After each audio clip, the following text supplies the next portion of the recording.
She faked a pregnancy for 9 months, then did something horrifying. So imagine spending 9 whole months pretending to be pregnant. Not like, oops, I told a little lie and now I don't know how to back out. No. So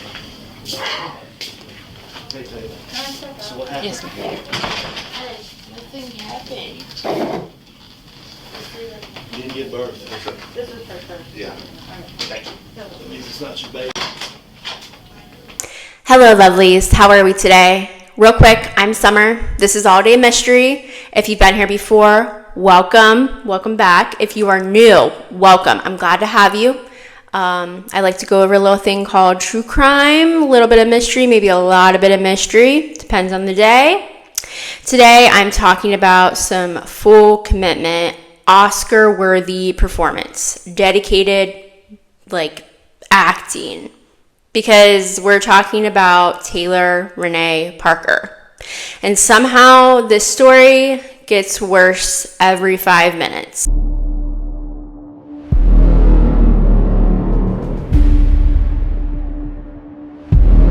Now, from the outside, Taylor looked like your average excited mom-to-be. She was posting pregnancy updates, talking about doctor appointments, showing off what looked like a baby bump. Probably had people saying, "You're glowing, girl." Except there was no baby. That's right. Miss Girl was not pregnant. Not even a little. Not even a little bit. Not even maybe the test was wrong. Nothing. But instead of just, admitting she lied, she decided to keep the performance going, which apparently included fake ultrasound photos, buying maternity clothes, and allegedly even using items to make herself physically look pregnant. Because clearly, somewhere along the lines of logic, packed its bags and left town. Gone. Now enters 21-year-old Reagan Hancock from New Boston. Reagan was 8 months pregnant, excited, preparing for a baby, living her normal life, and apparently she had a very good life. Unfortunately, Taylor Parker had already found her online because Reagan happened to be selling Boston Terrier puppies, and police believe Taylor used that puppy listing as an excuse to meet her, which already feels suspicious because when somebody says, "Hey, I'm here for the puppies," you generally don't expect them to arrive carrying pure nightmare fuel. On October 9th, 2020, Taylor went to Reagan's house, and investigators say she attacked her violently.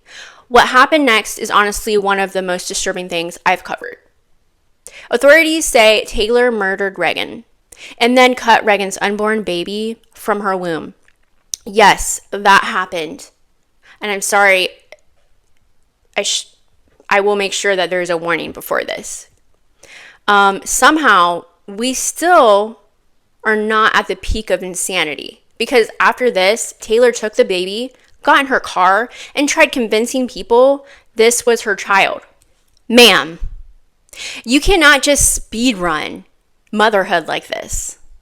No, that's not how biology works.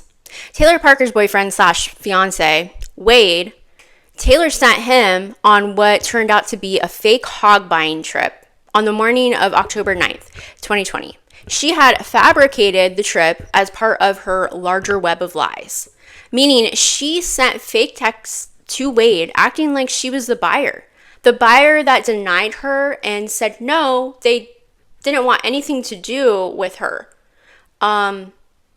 Wade shows up to this buyer and both are confused because remember, the buyer told Taylor, "No, I'm not buying them." Luckily for Wade, they came to an agreement, but I'm sure that meant a good amount of money was lost. Not to mention, this buyer was 2 hours away. This is just showing part of Taylor Parker's lies and schemes. On the morning of October 9th, 2020, again, Homer Hancock had already left for work, while his wife, Reagan Simons Hancock, was home, very pregnant, and expecting to deliver soon. Normal morning, right?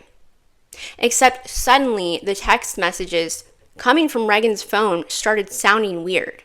And when I say weird, I mean your partner of several years knows your texting style because like they know it better than you know your own password.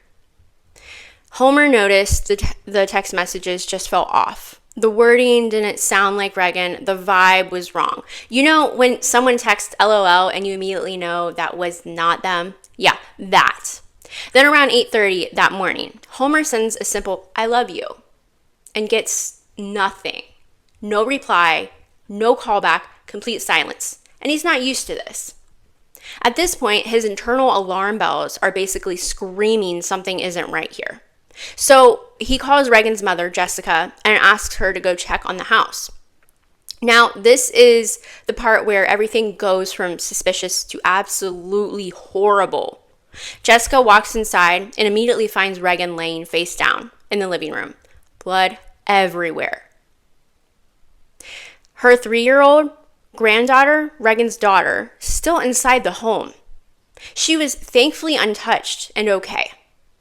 And imagine walking in expecting a normal morning visit and instead finding something straight out of a horror movie. She immediately calls 911, absolutely hysterical, screaming for help because her daughter had just been murdered. The whole scene. I'm sure she's never going to get over this. Meanwhile, because apparently this story somehow gets even worse, Taylor Parker is already driving away with Reagan's newborn baby, pretending she had magically given birth herself. Girl really said, what if I commit one of the most unhinged crimes imaginable and then improvise? And somehow thought nobody would notice. Spoiler alert, people noticed. Emergency responders rushed Reagan to the hospital. Reagan sadly did not survive.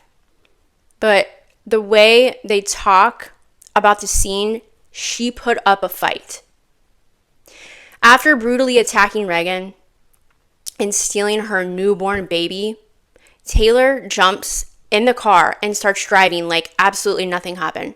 Which bold strategy, or can I say seriously just insane? But here's the problem. She's driving erratically enough that the Texas state trooper spots her and pulls her over because apparently committing one of the most horrifying crimes imaginable wasn't enough excitement for one morning. Or was this just part of her plan to make it look real?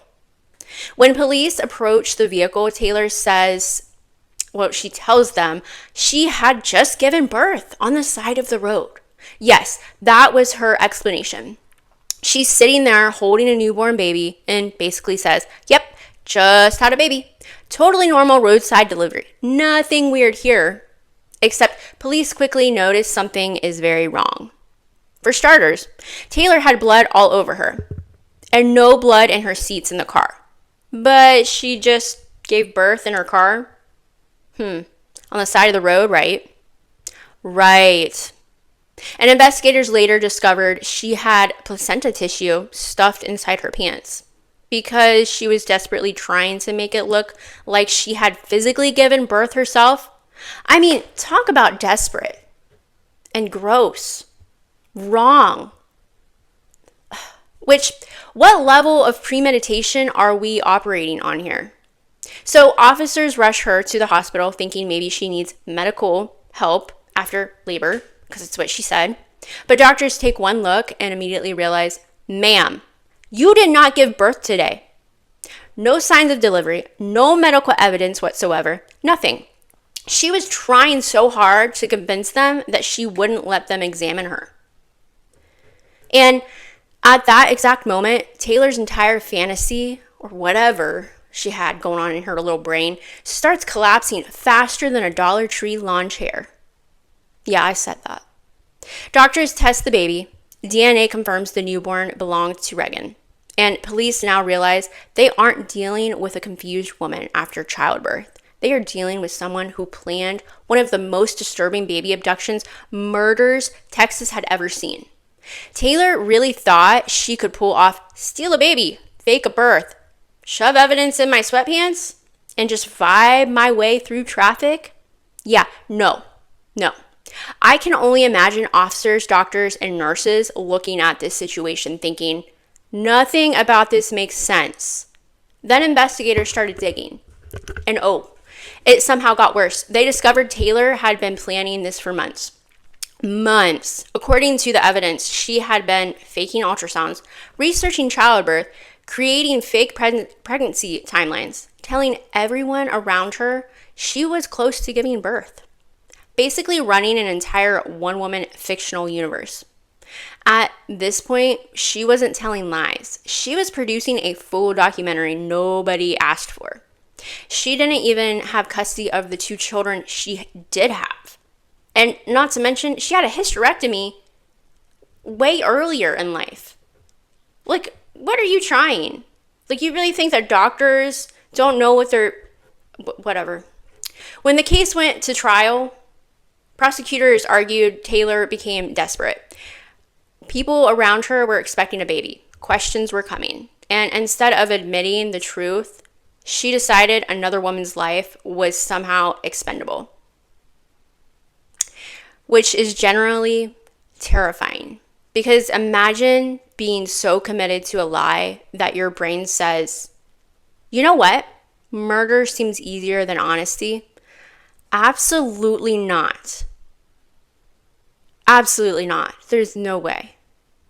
In 2022, Taylor Parker was convicted of capital murder, kidnapping, and additional charges related to Reagan Hancock's death.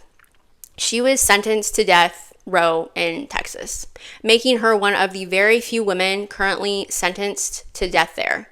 And the entire country was left wondering one thing. How does someone become so obsessed with protecting a lie that this becomes the outcome? This case proves something terrifying. Sometimes the scariest people don't look dangerous at all. They look normal. They smile at you, post happy updates online, and all while hiding something incredibly dark underneath. And Taylor Parker, she spent 9 months pretending to create life while planning to steal someone else's. I need to know, do you think this was carefully planned from the beginning, or did desperation slowly turn into something much darker? Because this case still leaves me speechless. And that's today's reminder that if someone's story requires fake pregnancies, fake doctors, fake hog sales, and enough lies to fill a notebook, maybe don't trust them. Obviously. Reagan should still be here. Instead, the one person's lies destroyed countless lives. What do you guys think about this? Did she lose her mind? Or did she plan everything? Let me know. Let me know in the comments. Let me know what you think. If you're still here, I really do appreciate it. Thank you so much. I love doing this. I do. I do plan on doing this every other week, just with my busy schedule. I've got a lot going on. I've got school. I'm running a business as well, and this is my hobby. I love it. Love doing this. Love sharing with you guys. But be careful out there. Watch your back. And as always, don't talk to strangers.